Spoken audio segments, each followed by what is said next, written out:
In this video, I'm going to talk about strategies teens can use to overcome their doubt about resolving FND so that they can actually help themselves recover and resolve from FND.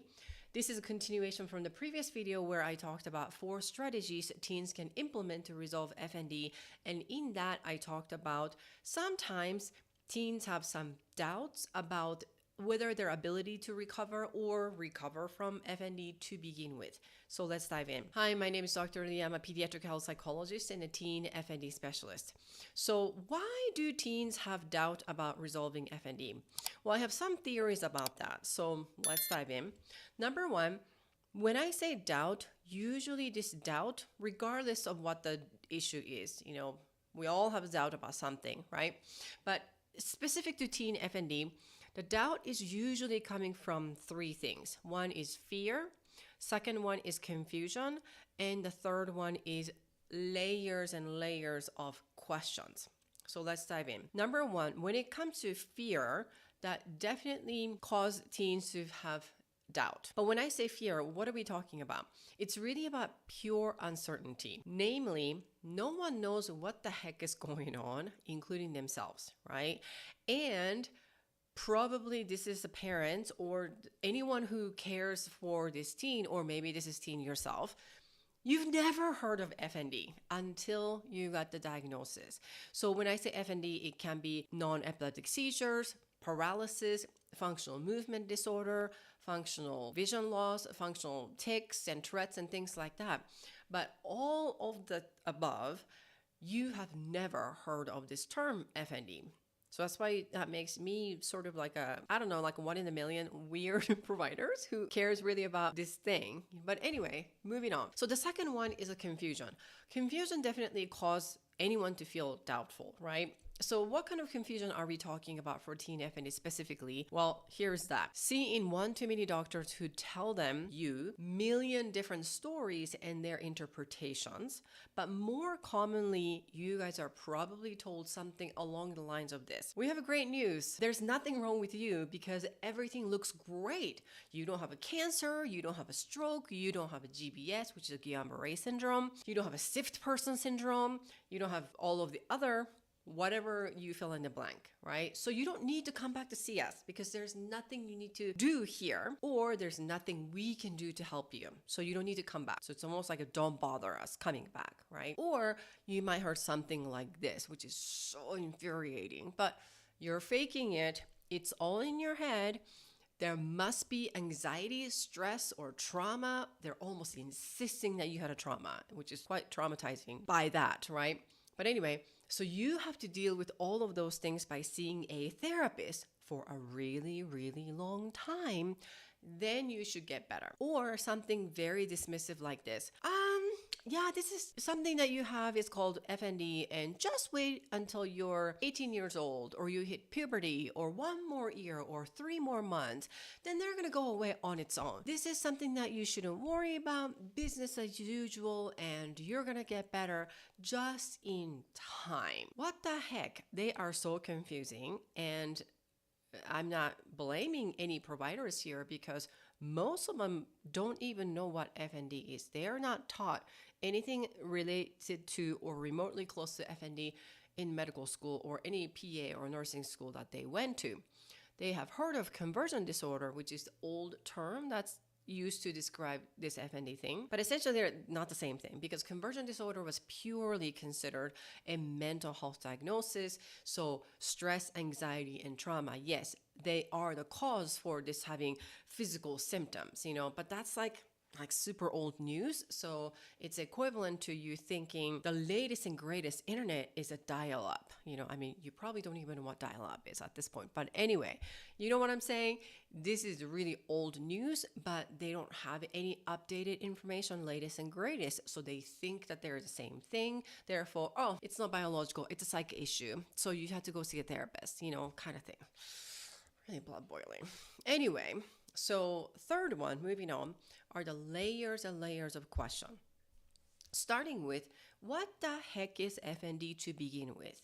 And I talk about this like probably a million times already, and then you might be sick of it. So, but one last time, maybe not, but FND is an umbrella term to describe this cross-wired problem between a brain and a body. Even though your brain and the body are physiologically and structurally okay, this is why many doctors are saying something like, I'm sure they're coming from the good place of good, intention and in care and concern. I hope, hey, we have good news. At least you don't have a cancer or brain tumor. You know what I mean? It's, that's because they can't see it, but that doesn't make it any fake or you're doing it for intention or attention. It is a very common diagnosis you would get in neurology clinic. One statistic says it is the second most common diagnosis you would get in neurology clinic. I would say that's more applicable to adults who get diagnosis of FND, because when I talk to, anecdotally speaking, when I talk to other pediatric neurology colleagues, because that's my specialty, working with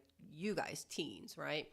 They're like, it's not necessarily the second most common diagnosis. It is very common diagnosis, but they wouldn't necessarily say, oh yeah, absolutely, that's the second most common diagnosis, right?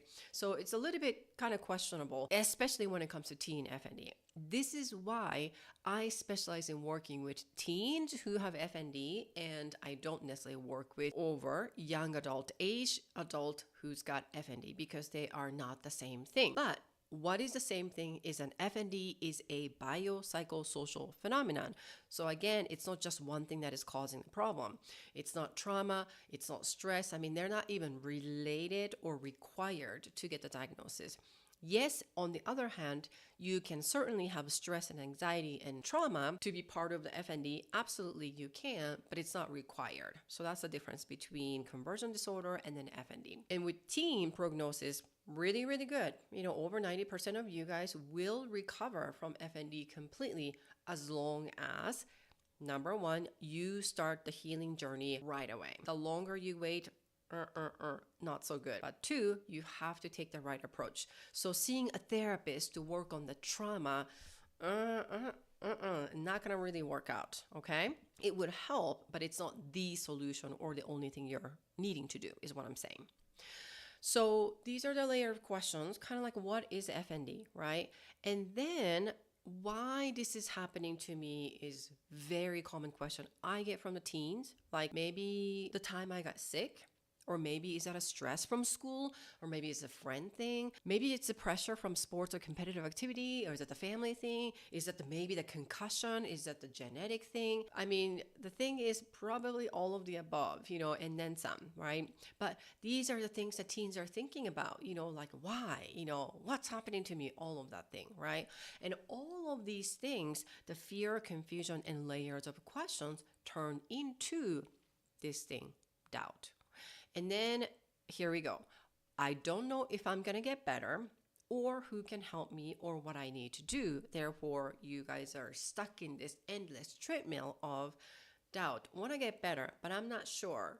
Maybe I shouldn't. Maybe this is something I have to live with, because the doctor told me this is going to be permanent and you have to live with all of the above, right? And then that leads to a lot of hopeless and then helplessness. So that's all of the above with the doubt. What about you guys, parents or family members, okay? So family members are usually doing these things kind of wrong, and I'm going to spell them out. And the caveat is, these are the activities and behaviors and attitude and things that the caring parents do universally. So if you are feeling guilty or shameful, well, I get it. Mostly because you don't know what you're supposed to be doing, right? So these are the things, and I'm not here to judge you. So these caring, dedicated parents tend to do this. They're like hovering like a hawk, and then bombarding with million questions, like, did you have an episode? Yeah, I saw you have an episode, and it has been 3 minutes, and then now you're rolling your eyes and your legs are shaking and thrust, all of these things, right? So you're basically holding onto this like a clipboard, either literally physically or mentally, and jotting down every single details of episode symptoms, like an ER nurse who is taking care of a patient who is in a critical condition. Like, you cannot take your eyes off of your child for 1 second, that. And along with that, regardless of how long your child has been having these FND symptoms, you're likely changing your daily activity or schedule drastically. So like saying something like, oh, you just need to go to bed. You just need to rest. Don't go to school. I mean, you can't go to school like this. Oh my God, it's not safe. People will make fun of you. So, and the school is not going to be able to help you. And I need to pick you up, anyway. So why bother, right? I should take a leave of absence from work and be on this standby like a firefighter who is ready to jump and then go at any minute. So that is basically becoming a new normal for you guys, family members and extended family members. They're asking questions to you parents, most likely. How is so and so? How's Johnny doing? How is Megan doing? Oh my gosh, yeah. What about maybe you should go see this doctor? Maybe you should do that. Oh, I read this article about this girl being on a wheelchair. Oh, and then I read this news about this. I don't know. I've seen this news recently, and I was like, oh my gosh, having this service dog, and that is the solution, and then this next magic pill, stuff like that. So what's wrong with this? I mean, there's absolutely nothing wrong with it. That means that you really care, for your child, and that you want the best. And if I may, 100% of the parents that I work with, whether in my private practice or online program, Teen FND Academy, 100% of parents have no clue what to do.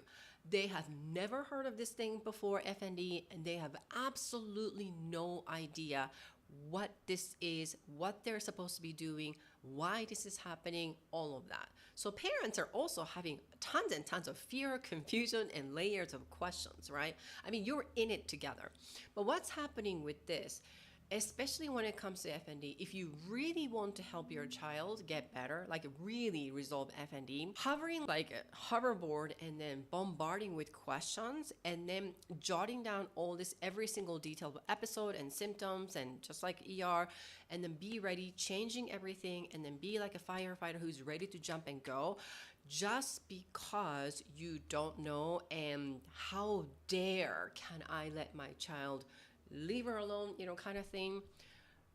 I'm going to tell you, this is the perpetuating factor. So basically, what is keeping the fire of FND alive? It's definitely coming from the place of good place. And I'm also telling you with my, love and concern and care, right? But I'm here to tell you, it might help you to reduce your own stress level and anxiety because you are doing something to help your child. However, in the long run, absolutely not helping. Absolutely not. And then there is a scientific reasons why, which I'm going to talk about. So what can teens do? Let's talk about that. Well, teens, you really need to know what FND is if you're watching. All right. First of all, I'm so glad you're here, right? And then leave a comment because I want to connect with you. Because at the end of the day, it's your body to take. So take your time to get to know what you're dealing with. Okay. You don't need to know everything like right at the second, but be curious, and make a list of questions. All of these things that's going through your mind, write them down, make them visible, right? And get the question out of your head, because here is the deal. Scientifically speaking, when you're using your hand, you're activating a lot of neurons in your brain that helps you to retrain your mind, first of all, by writing things down. And it's actually better to write it down than type it, because those are better than just thinking and ruminating and just like going through your head over and over again. But if you really want to maximize your result of like putting it out there, not so much putting it out there to the world kind of thing, but putting it out of your mind, write it down, okay? And when you do this, getting out of your mind, I call it brain dump. You're basically dumping what's inside of your brain. Then you're also activating right here, frontal lobe, to be a little bit more objective, because emotions are not running the show when you're doing this and then visibly seeing. So it sounds silly, but it's scientifically proven thing that I am teaching you. All right. So make a list and then checking it twice. Okay. And you don't really need to get rid of this doubt by forcing yourself or distracting yourself, because I'm here to tell you, not going to work anyway. Okay, maybe it works for a little bit, but it's not solving the problem, right, of having the doubt. So rather than avoiding or escaping from the doubt, I would say approach the doubt like a curious George. Like, have questions ready to ask healthcare providers, or you can binge watch all of my YouTube videos for more education and resources. Again, it is your body, so you kind of have to have a skin in the game, right?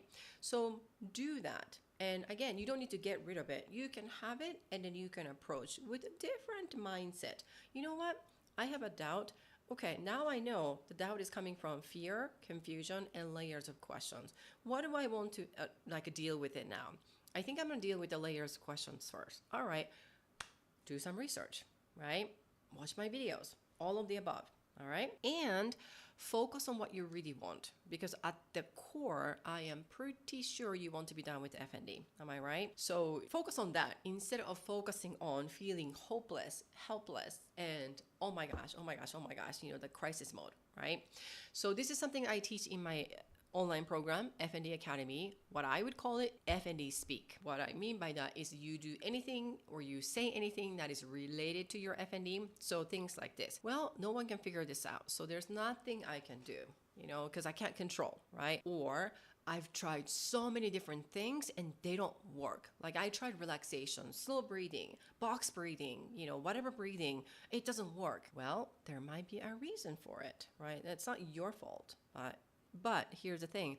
Are you doing the right thing with the right mindset? Because at the end of the day, FND is really about retraining your brain and the body, not just one or the other, both. Okay. So back to this FND Speak. There's nothing wrong with it, which again, I talk about in my program. So all of my students know like, oh yeah, we know what that is, right? So FND Speaks, really the question is, how are they working? How are they helping you? Are they actually helping you to really get closer to be done with FND, or are you spinning the wheel and being stuck on this endless treadmill because you keep going back to saying, well, no one can figure this out, there's nothing I can do, or maybe I'm going to get better in 2 weeks because that's what doctors told me. Like, okay, so who has control? Not other people. You have to have a control. All right. Even though you can't control your body at the moment, start believing in yourself, even though your body is really not working with you at the moment. Okay. By asking these questions, writing it down, really practical things, because whatever is happening in your mind, you keep cooking them, then it sort of becomes like a sticky glue, right? So that is what you can do. That is scientifically proved. Parents, what can you do? You as well need to know what FND is. You're on this journey together, right? So you really need to know what it is. I have tons of videos about that. So check them out and then go through all of the other videos, okay? Because I just talk about teen FND. And watch your own stress level and doubt as well. Because whatever you do, this is where I would say parents are not the problem. They are the solution. So you are the solutions and you are the secret weapon. And teen's brain is also a secret weapon, but for you, whatever you're having, your energy is going to feed off, onto your child. So be the model. And this is why when I talk about parenting strategies, the number one thing I say is do your self-care and anxiety management, like right on the spot. When your child is having an episode or when you're watching your child struggle, your natural, emotion regulation gets all in shambles, especially if you care for your child.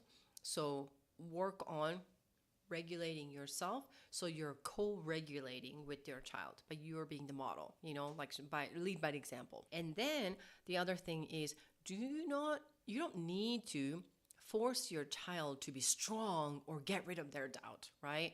So more importantly, I focus on this concept of, are you correcting or are you connecting in my Teen FND Academy all the time, especially with the parents. And so connecting would be just listening, validating, showing compassion. You don't have to agree with what your child is saying or what your child is wanting to do or not wanting to do, but you can also just listen and validate. Yeah, I hear you. This sucks. And we got sucked into this, like I always kind of joke, like you joined a club that you didn't sign up for, like nobody signed up for it. We didn't even see the sign. We just got here, right? So you can validate that and then show compassion. I love you. I care about you. Correcting would be something like this. Of course, you're coming from the good place, right? Like this. Oh, don't think that way. Stay positive. I don't know if your grandparents, are going to say that, something like that, or something like this. It's okay. You're just stressed. Just go to your bed and just get, rest, and then you should feel better, kind of thing, right? And then you're not really like, saying hush, hush, but then you just don't know what to do. So you're like, you know what, that's enough, so just go watch your TV, let's watch a movie or something like that, right? So you're basically soliciting whatever you're feeling is not good and I don't like it, therefore we need to get out of there.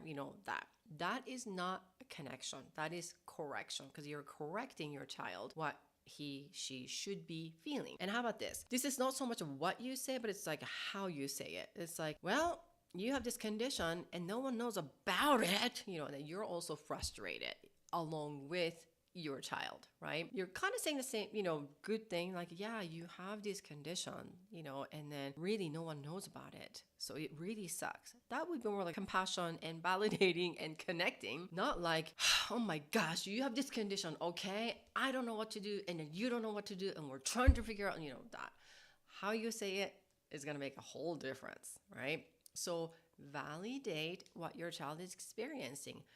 That is going to help you and your child turn down the volume of this fight or flight, which helps to regulate the autonomic nervous system. And parents, it's okay to give your child a space.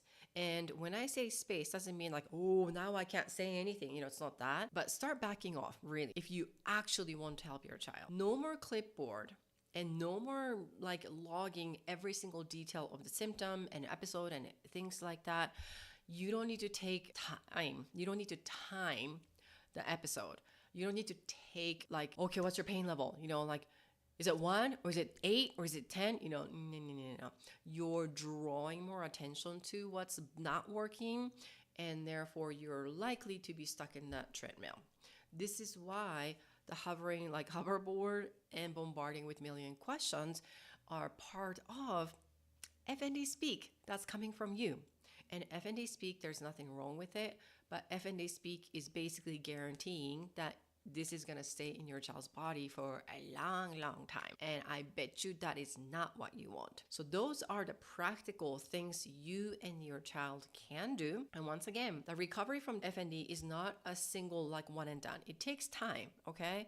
It takes time, especially if your teen is struggling with this condition for quite some time. It's going to take a hot minute. However, it starts with knowing what it is, the belief system, and kind of working on this doubt and fear. Not so much of getting rid of it, but approaching it properly with care and compassion. So those are the things you can do today.